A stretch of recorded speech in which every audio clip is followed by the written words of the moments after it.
अहिल्यानगर जिल्ह्यातील नेवासा फाटा येथील दहिवाळकर सराफ दुकानवर चोरीचा प्रयत्न फसलाय। सायरन वाजल्यामुळे 6 चोरटे तिथून पळून गेल्याचा प्रकार घडला असून या प्रकारामुळे मात्र परिसरात भीतीचे वातावरण निर्माण झालंय। अहिल्यानगर जिल्ह्यातील नेवासा फाटा येथील प्रतिष्ठित व्यापारी विजय दहिवळकर यांच्या दहिवाळकर सराफ या सोन्या चांदीच्या दुकानावर पहाटेच्या सुमारास चोरीचा प्रयत्न झाला। मात्र दुकानात बसवलेल्या सायरनमुळे चोरट्यांचा हा डाव फसलाय। मिळालेल्या माहितीनुसार 6 अनोळखी चोरटे 4 चाकी सुमो गाडी घेऊन दुकानाजवळ पोहोचले। त्यांनी दुकानाचे दोन्ही लॉक कटरनं कट करून सेंटर लॉक तोडून शटर उचकटून आत प्रवेश करण्याचा प्रयत्न केला। मात्र चोरट्यांनी शटर वरती करताच सिक्युरिटी सायरन अचानक वाजला। सायरनचा आवाज ऐकताच घाबरलेल्या चोरट्यांनी साहित्य घेऊन पळ काढला।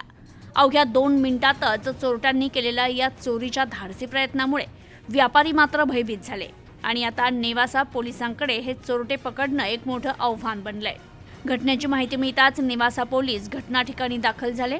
त्यांनी दुकान आणि परिसरातील सीसीटीव्ही फुटेज तपासायला सुरुवात केली आहे। तर विजय दहिवाळकर हे नेवासा फाटा येथील जुने आणि विश्वासू सराफ व्यावसायिक आहे। सायरन आणि अलार्म सिस्टीममुळे लाखो रुपयांचं नुकसान टळलंय। या घटनेनंतर व्यापाऱ्यांमध्ये भीती निर्माण झाली असून आता स्थानिक व्यापाऱ्यांनी पोलीस गस्त वाढवण्याची मागणी केली आहे। पोलिसांनी अज्ञात 6 इसमांविरुद्ध गुन्हा दाखल करून या घटनेचा तपास सुरू केलाय।